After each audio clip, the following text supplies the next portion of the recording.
Hi guys, and welcome to another tutorial. This is for those of you who like to tear your opponents a new one. So straight in with it. Again, we're starting with a Wraithbone undercoat here. As I've said in the previous videos, I like to do this over two thinner coats. So give it a nice dust until you've covered most of the plastic, leave it to dry 15 minutes, go back, give it another one. The reason I do this is you will get such a smooth undercoat, which is absolutely brilliant for contrast paints and shades. So the reason I've gone with flesh tearers for this next tutorial other than Blood Angels is obviously the cool as hell, but also I wanted to show off some more of that colour theory that we've covered in a couple of the prior videos. So with this one, our first colour is going to be the Bale-Tan shade. It's actually Bale-Tan shade this time instead of the Army Painter. The only reason for that is I want to try to standardise all of these paints. So I want to make sure that people can run through these tutorials with just the Citadel shades and contrast paint ranges, rather than having to run about here and there and find all of these different brands and whatnot. It's nothing against Army Painter, they're fantastic. So we've gone with a mix of Bale-Tan green, 2 parts Bale-Tan green and 1 part Lamium medium or contrast medium. You'll see halfway through this I do try both. Both will give you the exact same results. The reason we're using 2 parts and 1 is we do not want to lose the saturation of this colour that much, but the reason we are adding this medium is because it will help to stop the staining that you sometimes get using the washes neat. Make sure you give your pots a really good shake. Sometimes one of the things even I do to this day is neglect to shake the shades because they're so useful out of the pot. It does make a difference. You'll get more staining on your model if you don't give it a good shake. The technical edition, the medium edition, or whichever you choose to go with, that will counteract this even further, so you should get practically none of that staining. As you can see, what we're doing here is we're just covering all of the parts that are going to be red armour. We're using this quite liberally. We're moving this around with the brush whilst it's still wet, to make sure we can place pull the shade a little bit better where we want more shadow, taking it away from where we want the areas to be lighter to give us a nice shiny effect on the model. Had a few people, especially from the heavy metal group on Facebook that I follow, which I recommend anyone to go on. There's a hell of a lot of good paint jobs and nice people on there. What is this colour wheel you keep referring to? I'm not going to link one. If you just Google colour wheel, there's plenty out there. You come up with hundreds if you do even an image search. Just pick one you really like, use that for reference. And as you can see, using the colour wheel, what we've done is the exact same thing we did with the Imperial Fists, and we're picking the colour that is completely opposite on the chart from red, which will be the green. And the advantage of doing this is that when we add the red, it will pre-shade the model. It will make it much darker. Now it will technically what it does is it desaturates the colour. The advantage of this, of using the standard Agrax Air shade over the top of red, or the Null Oil over the top of the red, is what we're actually doing by desaturating the colour, by adding its opposite to it, is we're making a darker version of the colour that we are using. So rather than just covering a colour with black or covering a colour with brown, so you've got red shading into brown or black, what we're actually doing is we've got red shading into a really darker version of itself, which will give us some absolutely wonderful blends, which hopefully you'll agree with when it comes to painting this with the red. And all I'm doing here at this stage, in the video at least, is the first coat has dried, and I'm just going back in there with a second coat of the same mix, just to selective areas, just to add some extra shade in areas I want to be darker. When I'm doing this, what I'm doing is I'm adding the paint to the area I wish it to be darkest. I'm then cleaning the brush off, wiping off on a bit of tissue, or I tend to just use my hand, as you've probably seen in my tutorials. And then what I'm doing is I'm feathering the edge of that paint further in the direction I want it to become light. So basically using a dry or a paintless brush, feathering that paint out so we don't end up with a harsh line. We're obviously going to smooth that blend out. So this stage I would recommend doing after you have completely finished the red, because you want to be quite liberal with the red, you're going to get it all over.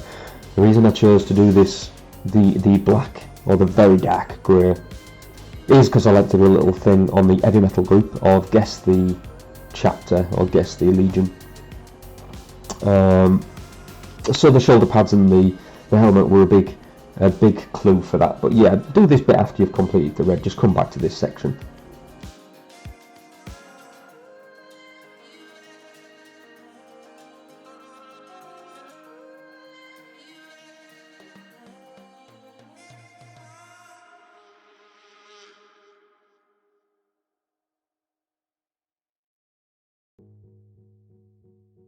As you can see, really liberal cut, especially on shoulder pauldrons, and then go in with the brush afterwards, mop up any excess from the areas it's pulled in too much, like you would with a shade. Also the Aquila here, as I believe that's black on these guys as well. You will see that I go back in and repaint the backpack, as yeah, I made a mistake. Didn't realise that is also done in black. I say Aquila, like I said with the Imperial Fists video, is it still an Aquila if it doesn't have the Imperial Eagles on it and it's got the skull instead? I'd love to know anyone's feedback in the comments with that one, because I just don't know. And finally on to our red. Now, one of the downsides, or if you can call it a downside, one of the workarounds that we have to use when using this undershading method, is because we've covered the entire model with the green, it's going to desaturate all of the red we use, which in this case is good, but it means we do have to start with a lighter red. So we're going to be using Blood Angel's red here, mixed 1-to-1 with the contrast medium, because the undercoat of green is going to make it darker, making it look more like that iconic Flesh Tearers red that we want, rather than a Blood Angel.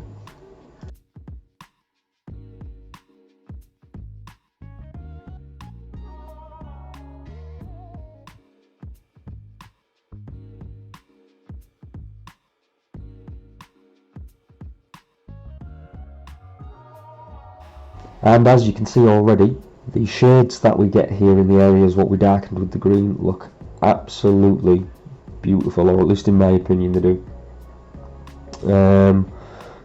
Also, some of the edges, what I forgot to mention when I had some of the green, I will deliberately leave the odd edge here and there as the Wraithbone, so I will try to miss an edge highlight as the Wraithbone, and then you'll get really bright red highlight as a contrast,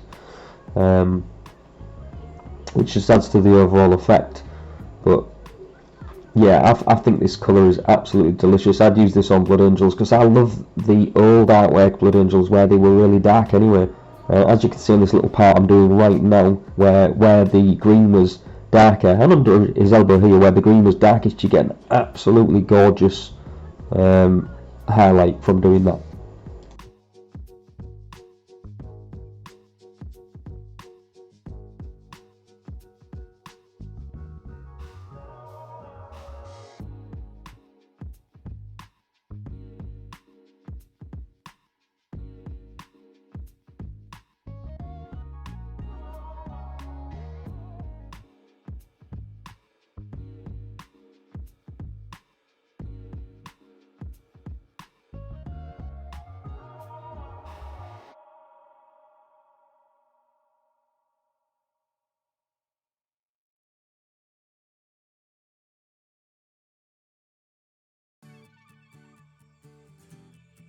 But yeah, as I mentioned earlier, you can see that I'm getting this red all over the parts that I've done grey. Ordinarily, I would have left them. You know, if you can get in there quick enough with water, you can just wash it away and it's not going to be an issue. It won't make any difference to the model at all. I don't get in there that quick with this, and some of that does stain. So I'm just leaving that in there. What I'm going to do is hopefully that'll give me an opportunity in part 2, when I get round to that, to doing a bit of a tutorial on cleaning up areas where you have where you've overpainted and it has dried and you haven't been able to clean it up quick enough, and we can maybe utilise those mistakes for something useful. Like Bob Ross would say, we don't make mistakes, we just have happy accidents. So yeah, as I say, we'll use those happy accidents to make further tutorials. Right, and that is us pretty much done for part 1. So this, up to this stage, I play these videos at about ×4, so we're talking about 40 minutes, less than 3/4 of an hour to get to this point. Like I've always said, I don't want to make these videos about the time it takes to paint. It's about enjoying painting, it's about enjoying your hobby. If you're enjoying it, you're doing it right. The only reason I've added this is because this, you know, we got to this stage pretty quick in comparison to even some of the other tutorials I've done. And obviously one of the selling points of the contrast paints is batch painting, is painting faster. So yeah, I thought I'd just add that little pointer there. So that's us done. I'll hopefully see everyone in part 2.